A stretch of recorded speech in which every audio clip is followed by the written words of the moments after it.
Welcome to a Cofi with the FinTech Pod.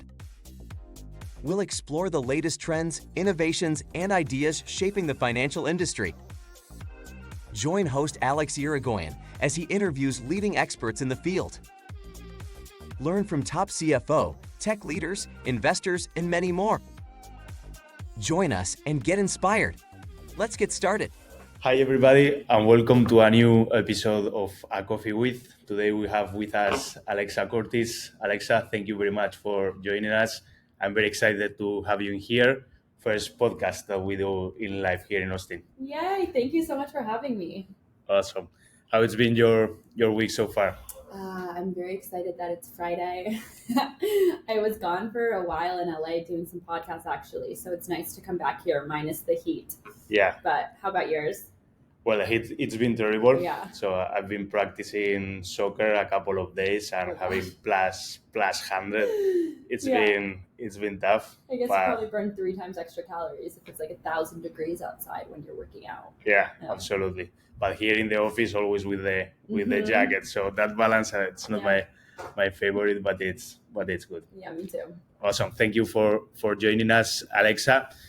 Your career is many businesses, many things that you've done in the media industry, entrepreneurship as well. Could you share with us a little bit, I think, from when you started all the way till here, more or less? Sure. So I grew up in a really small town in eastern Connecticut. Have you ever been to Connecticut? No, not yet. You're too cool. You're like in Spain. You've probably never been to Connecticut, but I grew up in a really small town there. And when I was 7, my father was wrongfully convicted and put in prison in Rhode Island. And so the year that he got out, this is back in 2011, I started this blog when I was 12 called A Life in the Fashion Lane. Yeah. This is before social media was even a common thing. Facebook was out there, but there was really no Instagram hadn't started. All of these platforms are very new. So I started the website and managed to really just cold pitch it to a bunch of people, started getting myself invited to Fashion Week just by cold emailing people. And that ended up transpiring into me getting on a bunch of different TV segments. Mm-hmm. And so I started doing tons of different TV segments while figuring out how to not go to college because I knew I had no money and didn't want to be in a ton of debt. Yeah. And moved out at 17, went to Bed-Stuy, Brooklyn, and decided to change the website to be totally about entrepreneurship and mental health, even though I didn't even at that time, I don't even think I called myself an entrepreneur. It wasn't something that I still thought would ever work, but I was making money doing it. And so I then had a podcast that focused a lot on entrepreneurship, which I then emailed and found someone at Radio Disney, and I pitched it to the head guy at Radio Disney. And I ended up getting a response from them, and they were like, if you live in LA, we can take a meeting. I didn't live in LA, but I just had this gut feeling that it was worth me leaving Boston. So within literally 3 days, I subletted my apartment. I had moved from New York to Boston. I subletted my apartment, called a childhood friend of mine who also kind of had a non-traditional path like I did, and was like, if I find an apartment in LA, will you move there with me for 3 months and see if I get this show? So we moved to LA. I did find an apartment in West Hollywood. He ended up only staying about, I think, 7 weeks. But in that about 3-month period, I was able to get the show. And so I was a host of a show called Fearless Every Day with Alexa Curtis in LA. And then I, at Disney, started building this other company called Be Fearless Summit, which is the college summit company. So a lot to do with focusing on entrepreneurship and mentorship in person. And now I'm the co-founder of a company called Grasshopper here in Austin. That's awesome. And with Fearless, it's when you met Dylan, right? Mm-hmm. That's how I met Dylan. I actually had another friend who's now one of my best friends who worked at Capital Factory for a while, also called Dylan. But I met Dylan, who you interviewed, through one of my summits quite a while ago. Awesome. Dylan is a friend that we have in common. That's great. And I want to learn a little bit more, Alexa, about what's the mission about Fearless. With the name, we can kind of guess where it's going, but I don't know if you could explain what's your mission with that. That's a good question. So when I got the Disney show, I had my whole kind of platform before that had been about living life unfiltered. The name of the podcast was This is Life Unfiltered. And when I got a response from someone at Disney, I had started this while I was living in LA, thing called Fearless Fridays. I don't even know why. I just was like, it would be so cool if every week I did something different. So I would go skydiving or like learn how to surf and like learn how to play a new instrument. It was like really weird stuff. And that was a huge draw to Disney, but I don't know why I called it Fearless Fridays. And then when I was coming up with the name of the show with Disney, they like trademarking wise couldn't use Fearless Fridays because I had already in a sense done it, but they liked the name Fearless Every Day. But I think looking back to the beginning of the trajectory of my career, I really started it because I just grew up not having a role model. I never really knew anyone who came from the background that I did, which was very average, no money, no connections, and was able to build a life for themselves. And so I was able and have been able to kind of do that through this whole fearless mission. Yeah. So before jumping to Grasshopper, I want to learn what made you start that young, right? With 12 years already producing content. Like nowadays, it kind of seems much more obvious to produce content, but back in the day, it wasn't as a common thing, right? And also the platforms that we had, they were totally different. So what made you start that early back in the days producing content? Yeah, I get asked that question a lot, and I'm not quite sure. I don't really have anyone who's an entrepreneur in my family. I mean, my dad was in sales, my mom's a nurse, but I started the blog because my sister, I had wanted to be an actress. And of course, I'm like in the smallest town in Mansfield, Connecticut. Like I'm failing out of school. I did very poorly in school, but I at the time loved to act.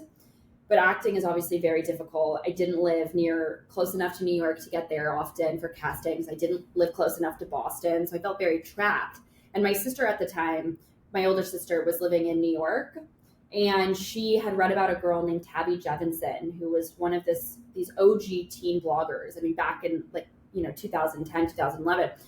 And my sister just like point blank to me was like, I don't think you're going to make it as an actress, but maybe you should start a blog. And she just like handed me this newspaper article and was like, read about this girl. I was like, oh, like I also love to write. So I was like, fuck it, I'll start a blog. And so I actually started the first blog post on September 10th, 2011. I remember, it's like, I have the clearest memory of this room. She was living in Staten Island at the time, which is outside of Manhattan. And she gave me her laptop and I just went on, I typed in blogger.com. I don't even know if that exists anymore.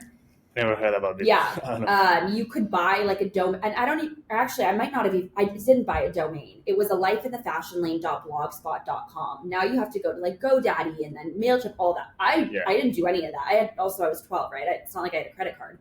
So I came up with the name A Life in the Fashion Lane, and I wrote my first blog post that day and it published. And every day I just like kept writing on the blog, but it wasn't something where I was telling people about it. I was pretty badly bullied at school, so I wasn't floating around this blog. And then it took a while, but it slowly just kind of started to evolve from there. And from the writing, you moved to the radio, right? To what it's called now, podcasting or over a course, yeah. I mean, I started it in 2011 and I got the Disney show in 2018. I think I had started my podcast probably in 2016 or 2018. But I don't know if there's a question, right, of are entrepreneurs born or are they made? It's hard for me to answer because I would think I was just born that way. Yeah. I mean, what I've also experienced as an entrepreneur, I mean, it is just like straight hell sometimes, to be totally honest. I mean, it's exhausting. It is stressful. The amount of times I was like in my late teens having no money, like living in awful apartments, doing all of these side things so that I could like make this a career. You got to be a certain kind of person to put up with that. Yeah. So if you've got parents who are willing to pay for your college or pay for you to follow your dreams, you're in a totally different ballgame. I didn't have that. So it was just, I think, an innate thing for me to pursue this passion. Yeah. No, that's great. And also then with Fearless, you did the summit.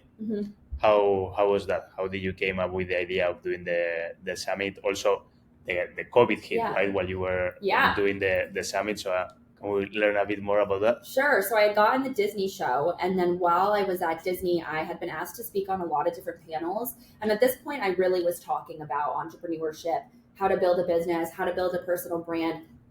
Through a lot of my social media. TikTok at this time had not come out. So it was just on like the website, Instagram, the Disney show. And so I was going to a lot of these conferences and I realized that I would walk away from them and I was like, this is not a fit for me 18, 19. Like, I don't know any of these topics. This feels very far, like, advanced for me at my age. And so I just had the idea, and I was like, I'm going to call a bunch of people that I know. At this point, I had interviewed a ton of celebrities, like a ton of successful people, and had just created really authentic relationships with them. And so I just thought, like, these conferences are cool, but I'm just going to make my own. So I literally, off the cuff, was like, I wrote like a small business plan and was like, I'm going to send this out to a bunch of places and they're going to say yes. And this is going to be just so easy. And all my like famous friends will come in one room and then that'll be it. Which is why, like, looking back, I mean, the name that I chose, it sounds cute, but like, had I planned to make it into something, I would never have chosen that name. It was just very obvious. And so I did. I pitched it out for a year. I got no response. I was very frustrated. And so I went to the Pennsylvania Conference for Women, and there was a woman there who had a booth from Drexel University.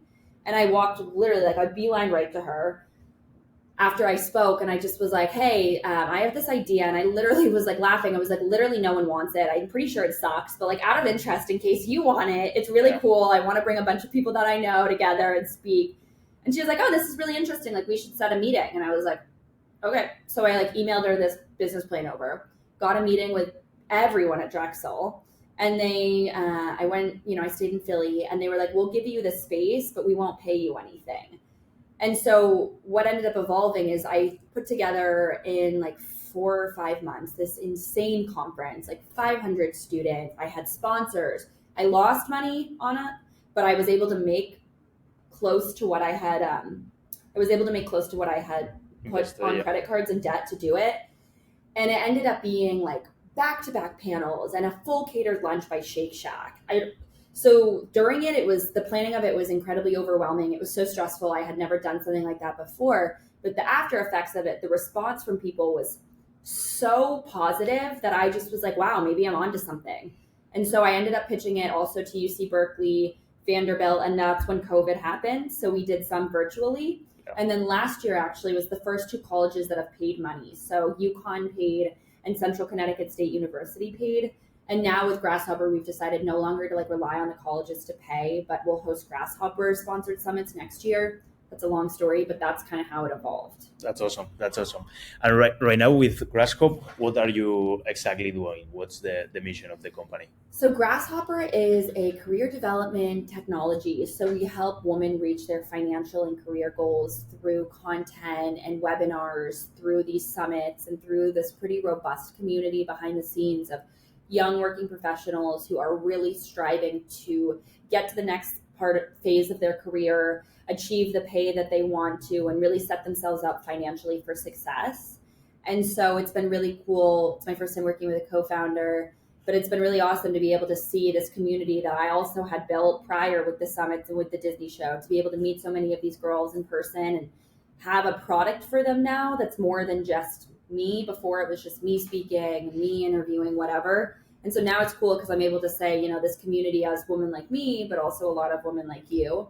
And so they're able to participate in all of these offerings. Mm-hmm. And how will you say exactly that you are helping women in entrepreneurship? Like, what kind of activities or what kind of events are you doing? And also, like, what are the tools that they asking you for, right? Yeah. So with Grasshopper, our core focus, mine prior to Grasshopper, was really obviously on entrepreneurship. Like, the personal brand that I still have focuses heavily on that. But Grasshopper, a lot of these young women are not entrepreneurs. They're looking to maybe pivot or start a company, but they haven't really taken the leap. So we're more focusing on that right out of college up to mid-30s, where they're figuring out how to land that dream job. And so though we have a lot of entrepreneurs speak, we don't necessarily have content right now geared solely towards entrepreneurship. Mm-hmm. We're making it pretty niche with like the finances and then the empowerment stuff below that. And that's just through realizing after we launched our memberships last September, we've done, hundreds of case studies and really interviewed many of these members to really figure out how can Grasshopper be something that they continue to be a part of, whether they're coming to an event or engaging on social media. How can we make this a company that they engage with from the minute they leave college or get that first job, through, having kids, through getting married, through getting fired or starting a company. And so now we've made some pivots to be able to figure out that we really do want to be a product that isn't something that they only have for one phase of their life, but really long term. Okay, and what are the kind of questions that these women out of college, right, are asking? Like, what are their thoughts, their needs when they go to you? Something that's quite interesting about Grasshopper is that when we started it, not as much now, but we've been very industry agnostic. So we've got women who are trying to become lawyers. We've got women who are lawyers. We've got business owners. We've got,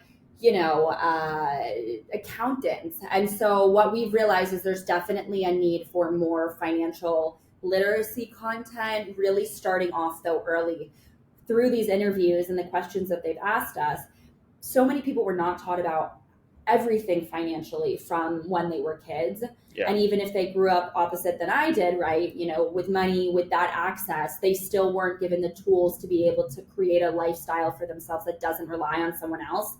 And so a lot of the questions are relating to like how to make enough money at their job, how to invest, where to start with that. There's a lot of questions still because of my background, I think, about how to pivot, how to start a business, how to make money off of your own personal ideas or social media. So I would say it's a good combination between those two topics. Awesome. Like kind of, okay, I get out of college, right? And how do I start managing like my budget? I might have my first wage, right? Yep. What do I do with that extra money? And what are like the main tips that you would say for a person just getting the first job, right? Or kind of having that first money earned by themselves? Like what tips you give? We've been posting a lot of content on the Grasshopper website now that has to do with, there was actually a post that I think went up last week on this. And I would preface this by saying, like, my co-founder and I, we're not accountants, we're not licensed financial experts. So we have a board of people that answer a lot of these questions. The reason Heather and I decided to pivot into this particular topic is we realized so many of our career struggles were based on the fact we were never taught about these things. And had we been taught about this kind of financial literacy content, we would have been able to really, I think, become successful way earlier on. But I'm very pro on everyone having residual income from many different streams. So I tell a lot of these college students right after college to make profiles on Upwork and Fiverr, try everything they can in the areas of social media, copywriting. Of course, if you want to be a lawyer or a doctor, that's a totally different trajectory. But if you're looking to follow something a little bit more fearless and non-traditional like I have, that's definitely one of my key pieces of advice. And then when it comes to investing, I mean, we have a lot of different resources for people to just the way to properly pay off debt, obviously trying to pay off debt prior to investing, but then, some more basic stuff a lot of people don't know too, trying to invest 20% of your salary, budgeting, right? Ways to even avoid conversations that are awkward when you're going out with a group of people and you can't afford this $80 bill split. So how to proactively say that prior. So even starting as early as that. Yeah. Super interesting. And Alexa, how do you see the ecosystem of women in entrepreneurship? Are you seeing like a positive trend? Is there more women that you think nowadays want to start their own businesses? How do you feel about it? Yes, I was just at a tech week, not this past week, but the week prior, and I went to a lot of events that were founded by women or even organized by women. And I was just in rooms with some incredibly powerful, successful women, and it was awesome and very inspiring because quite often you get in these rooms and it's kind of like sometimes survival of the fittest. I think that's just naturally how women react to each other sometimes, unfortunately. But in this week, I saw so many authentic connections made and a lot of women really trying to bring each other up and get those, higher paying roles and start those more powerful companies. And so I think that's a trend I would definitely love to continue to see. I can say that a lot of people in general relating to entrepreneurship focus very heavily, obviously, on social media now to build a business. And just from my personal background, I'm still very much like traditional with, I never relied on Instagram or TikTok to make a living.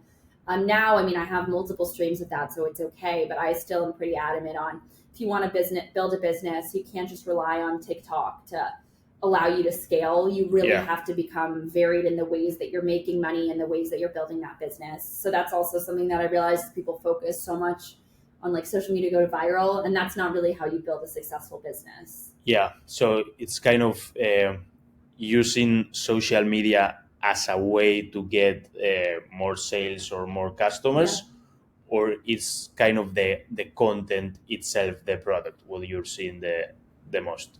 Do you mean in the ways that they're trying to? Yeah, like if you have, let's say, a group of people working with you, right? Are they focusing in social media as a way to grow their business, or it's social media the business itself? Oh, I think it depends. I mean, a lot of these young women, I think, who follow me started as that person. Like they want to be the personal brand, they want to be the influencer, and so that's a different product. Like my brand is different than Grasshopper because I'm selling. It sounds weird, but like I'm selling myself. If someone hires me to talk, they're not hiring a team at Grasshopper or the people who produce my Disney show. It's just me. Yeah. And so I think that is what people rely on and think will be the easiest because it's very easy right now, right? Like I can take a TikTok and like post it or go outside and immediately you can have 100,000 followers from saying nothing besides like the sun is nice. And so I think that is a very easy out to people. But again, like the way that I started this personal brand, none of this was an option for me, that kind of viralness. Yeah. But then, the people that I know who, started like CPG companies or actual products that are not personal brand, I would say they still, for the most part, have gone through those normal phases, starting the website, like a Shopify, getting organic traffic, all of that. And that's less of a rely on social media. Yeah. Okay. And in terms of maybe the difference between men and women when they start a company, what would you say like are the differences? Like, is there any particular thing that you've seen? Okay, men they behave that way when starting a company and focusing more in X, and women maybe focusing more in another thing, because there might be like a difference, right? For sure, there has to be. I would probably divert that question back to you. I'm curious what you would say the answer to that is, because I'd have to think about that. Well, I don't know. I mean, I guess in general, right? Business has always just been like a guy's world. Yeah. The way that men interact, all of these business deals happen on the golf course. So I think there's an undeniable easiness, perhaps, for a guy to like meet a guy and propose an idea or go to this golf course and talk about business and XYZ. I don't think women, like I said, it's very much survival of the fittest. And it has been for quite a while, just women building companies and in this ecosystem. And so it's very different, like the way that I would show up to a meeting just is different than how a guy would show up to a meeting, because there's a different presence I think I have to bring to the room as a woman. So I would say perhaps there's an easiness for guys, but you might say something totally opposite. What would you say is like the different presence that you have to bring to the meeting? I mean, just even what you wear. I mean, of course, like I put on makeup, I put my hair on, like not hair on, but like I did my hair. I mean, thinking about what to wear. A guy for the most part has like 3 suits or 5 suits. Yeah, or just check. Yeah, so it's that. I guess there's an easiness to that. Yeah. Whereas I definitely think women in general, like have just a presence to be like at a table, because women are always known, right, to be like more sensitive, or we cry more, or we have more emotions, all of that. So I would say maybe there's also just a territory where people just think women are for sure more emotional and sensitive, which they are. So sometimes maybe men fear doing business with women. I don't know, but that's probably just some things off the top of my head. Yeah. But would you say, for example, the ecosystem has changed quite a bit in that sense, right? For example, you see a lot of venture capital right now only focusing in women, right? There's much more media attention towards that. Do you think that's kind of helping to maybe have it as equal to be in the entrepreneurship landscape? 100%. But I think this conversation, because this was also saying that there's a VC fund called Halogen, and I overheard some conversations with one of the partners and then ended up interviewing one of them, that one of the women who started, Jessie Draper, is very well known in the VC world, incredibly successful, and apparently has had a lot of struggles getting money for her fund. And I don't know if she said it to someone else, and it might just be because she's a woman, like it's just been really hard. But even think, right, that her background, the name that she has attached to her, if it's hard for her to get money for her fund. I mean, why is that? She should be able to walk up to anyone. Is it because she's a woman? Perhaps, maybe. So I think there's certain things like that still have a lot of work to be done to get to a place where it's very equal. Yeah. Do you see yourself in the future investing in having your own VC and investing in women?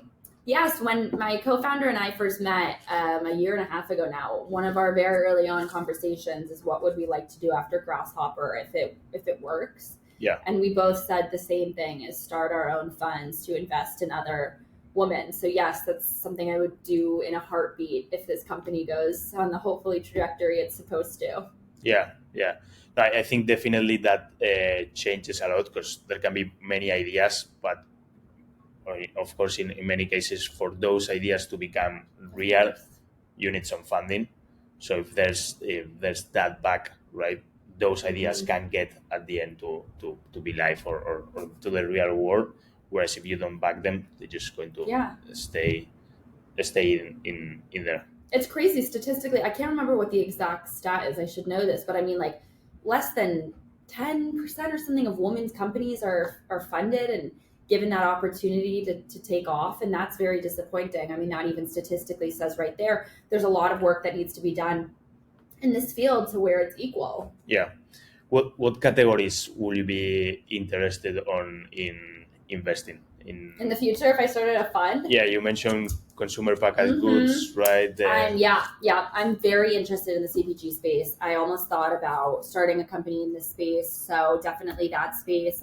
And I think in fashion, retail really interests me. So I would like to have a nice, robust portfolio of definitely CPG companies and fashion brands. In the fashion industry. Yeah. Technology related or more kind of traditional? More traditional. I'm very fascinated by like the world of, CPG with a lot of these brands, like in the protein bar space, which now is obviously very saturated. A lot of these like aptogenic type style companies that have really taken off. So certainly those kind of products you would see in stores. And then, I mean, I'm definitely as well, which I know a lot of people are not as intrigued by, is interested in fast fashion. I mean, one company I really loved when I was younger is Intermix. And it was a brand of clothing stores actually bought by Gap. And now the two founders just started another company called The West Side. And so I really appreciate like more individualized and specific shopping experiences for women, specifically women that are not a lot of these big box stores, but are having a presence in cities that are very metropolitan, like Austin, like Chicago, like LA, even like Glossier, the makeup brand. So in that realm. Awesome. What do you like about fast fashion? Because it's not like the most popular topic, at least from... No, and I wouldn't say what I like or dislike about it. I think I'm interested in that industry. I'm interested in how some of these brands have been able to scale with the way that they do it, which is not good behind the scenes. So I would love to see a company come out of that fast fashion space that is not clothing made in China, that is not a lot of the negative things that fast fashion is. Perhaps that would be a technology. Perhaps that would, in some capacity, incorporate AI. I'm not sure. But that's probably where I would like to see a shift in fast fashion, but still some element of it have that same technique to it that gets you clothing that's very low cost in a very short amount of time. Yeah. What do you think are the keys for the success of these fast fashion companies? Because it's true, right? You see some examples of companies that they just blow and become like pretty much international very, very fast. What do you think it's the success behind it? It's kind of like probably built on social, I would say nowadays. What are your thoughts on that? My first thought on that would be that founder, for the most part, usually comes from a background in one of these worlds where they were like very high up at Neiman Marcus or very high up at Bergdorf's and had a tremendous amount of connections.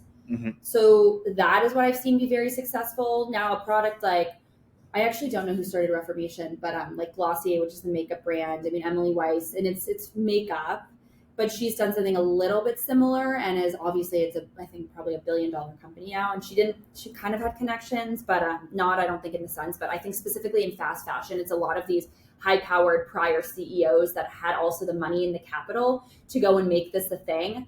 that wasn't a small brand wanting to start a one-off show that didn't have the budget. So if you're able to get that kind of inventory and put that kind of money up front, you get a good marketing and social team behind it, and that can really scale quite fast. Yeah.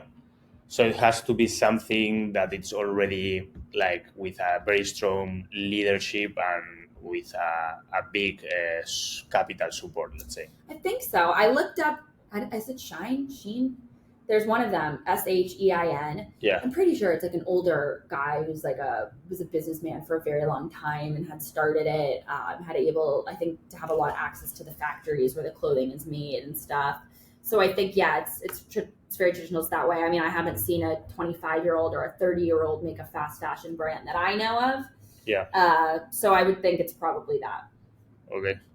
No, that's a good point. I was expecting maybe more like something built on social, so something that can kind of get viral but from your answer I get that it might be something more in the supply chain, the capital, the distribution, right? Kind of yeah, because think how many fashion brands in general, take out the fast part of it, think how many fashion brands in general are out there that are on TikTok, that are on Instagram.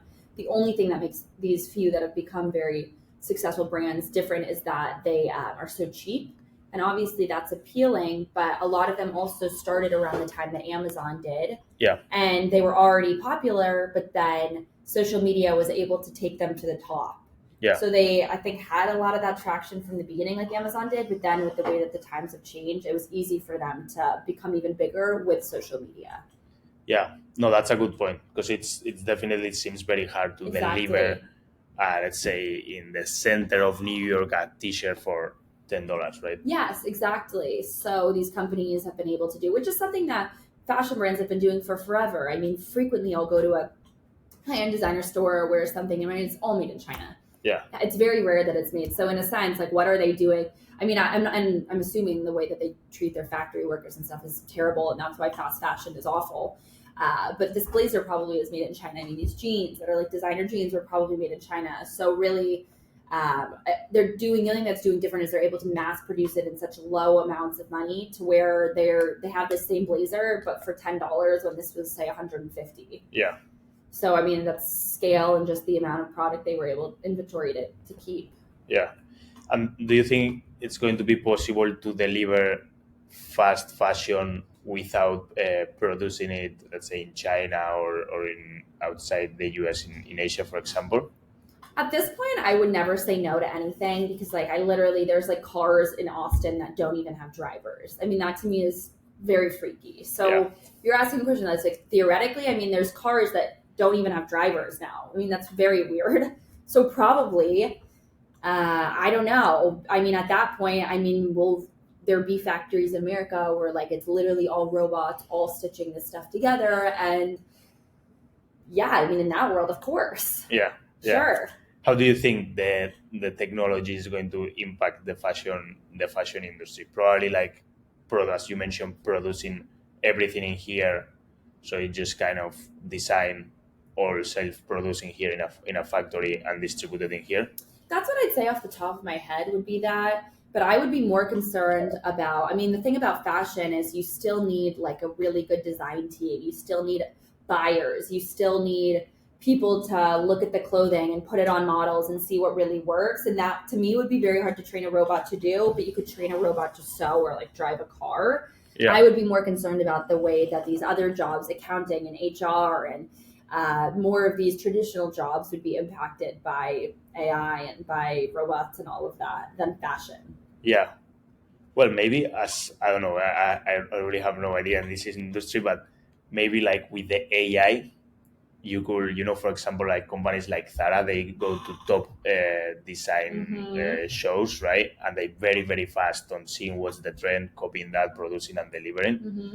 So maybe kind of like an AI could do that, right? Probably. See what's out there, just take the ideas, design the clothes, and deliver. I think also retail stores. I mean, now there's Whole Foods, I think, in New York that don't even have associates. They're just like, you're scanning or putting a fingerprint or something on it to pay. Yeah, you can do it here in Austin as well. Oh, you can? I didn't know that. Okay. So, I would also see that, like, all of these retail stores, maybe not the smaller stores, but like all of these big box stores, even if they still exist, there wouldn't even be salespeople to answer, or maybe it would all be virtual.